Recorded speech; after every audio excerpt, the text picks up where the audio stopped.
voudrais d'abord savoir brièvement que signifie droit international des droits de l'homme. Mu ntumbero yo kugira ngo abacamanza n'abashingwamanza bashobore kumenya kubahiriza amategeko mpuzamakungu, hategekanijwe inama ku mugwa mukuru wa politike Igitega. Inama rero yatunganijwe n'umugwi w'igihugu wigenga ujejwe agateka ka zina muntu CNIDH mu funyafunyo y'igifaransa. Sixte Vinyi ni muraba umukuru w'uyo mugwi, akaba rero yashikirije ikiganiro ku bamenyesha makuru aho yavuze ko nko mu bihe by'intambara hari ingene bafata umurwanyi, ngo naho yoba yafashwe burya rero hariho amategeko aguma amugenga. Reka rero twumvirize Sixte Vinyi ni muraba umukuru w'umugwi CNIDH.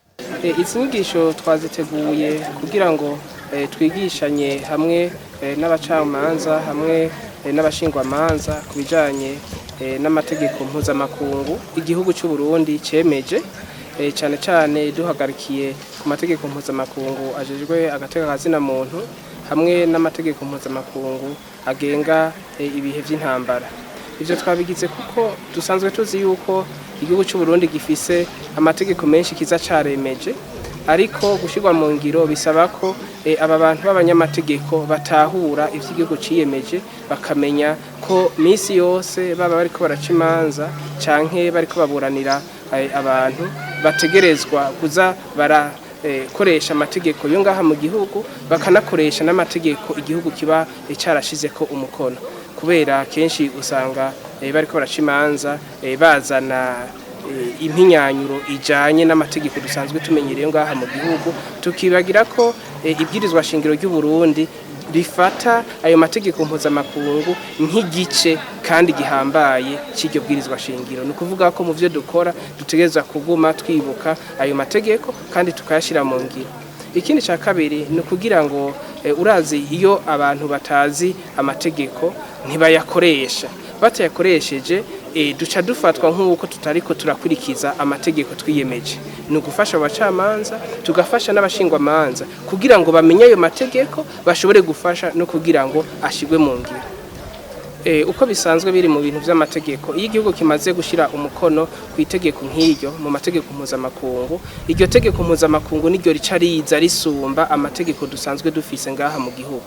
Ni ukuvuga ko uri kuraca urubanza canke uriko urakurikirana urubanza rw'umuntu, uraraba ikiza gufasha umuntu uri kuraburanira. Ni ukuvuga ko usanze hariho igihushane, iryo tegeko mpuzamakungu mbere ntiriba rikiri mpuzamakungu kuko riba riri mu ibwirizwa shingiro, igihugu caramaze kurishira ko igikumu niryo rica rifatwa, niryo rica rishikwa mu ngiro mu gihe habayeho igihushane.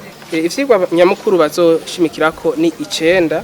Icambere bazobanza kuraba inguvu amategeko afise, cyane cyane aya mategeko abiri mpuzamakungu, amategeko mpuzamakungu ajejwe ivy'agateka kazina muntu n'aya mategeko mpuzamakungu ajejwe agenga igihe cy'intambara. Hanyuma ica kabiri bazotahura icarico urubanza ruciwe neza, mbega intumbero y'urubanza ruciwe neza niyihe, kugira ngo orabe ikintu cerekana ko urubanza rwaciye mu nzira yemejwe kandi ikurikije amategeko. Ubugira gatatu tuzoraba aho agateka twovuga aho ingorane amategeko menshi akunda guhonyangwa na yahe, turabe tuti mu Burundi kuko murazi ko ibihugu byose biba bifise ico bita particularité ukwisa, tuzoraba muri ayo mategeko tinayahe akunda guhonyangwa cyane.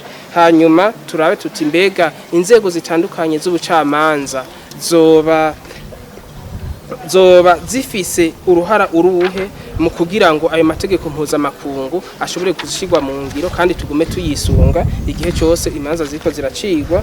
Hanyuma turabe n'ingene izo manza zoama zikurikiza misi yose intambwe amategeko mpuzamakungu adusaba gucamwo kugira ngo dushobore gutunganiriza abantu neza. Hariho n'ikindi tuzoraba cyane cyane kubera turi kumwe n'abacamanza n'abakuru muri izo nzego, tuzoraba mbega ingorane nyamukuru abacamanza bahura nazo nizihe, mbega ingorane nyamukuru abashingwa manza bahura nazo nizihe mu mirimo yabo ya misi yose. Hanyuma tuce turaba rero ingorane abajejwe ubucamanza l'administration de la justice mu Burundi nabo bagira, kuko abacamanza barafise uruhara mugabo nabo babatwara nabo bafise izindi ngorane bahura, turakeneye tuzimenye kugira ngo dushobore gudufashanya gutora umuti. Hanyuma icyanyuma tuzohereza kungene twoza turafashanya tukaza turakorana hakugwanyana tugahiga ingene twese twokorera hamwe, niba bari abacamanza, niba barashingwa manza, niba bari uyu mugwi w'igihugu igenguje batekazi na muntu, mbega twobigenza gute kugira dukorane hamwe, kuko twese dufise abene igihugu bamwe turiko turafasha.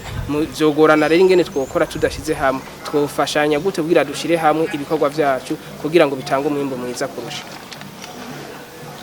Mbega muduha akarorero k'ayo mategeko neza na neza mpuzamakungu bategerezwa gukoresha? Ego dufashe nk'akarorero k'amategeko mpuzamakungu ajejwe intambara twa international humanitaire, ni itegeko ryerekana ingene umurwanyi afatwa iyo yafashwe, mbega bamukoresha iki, mbega bamuhana gute, mbega umuntu afatiwe ku rubuga rw'intambara acafatwa gute, umuntu ashize amaboko hejuru bigenda gute, ubutsinzwe akemera ko atsinzwe bamufata gute. Ni ako nakamwe karero mu yo tuzotegeza kuraba.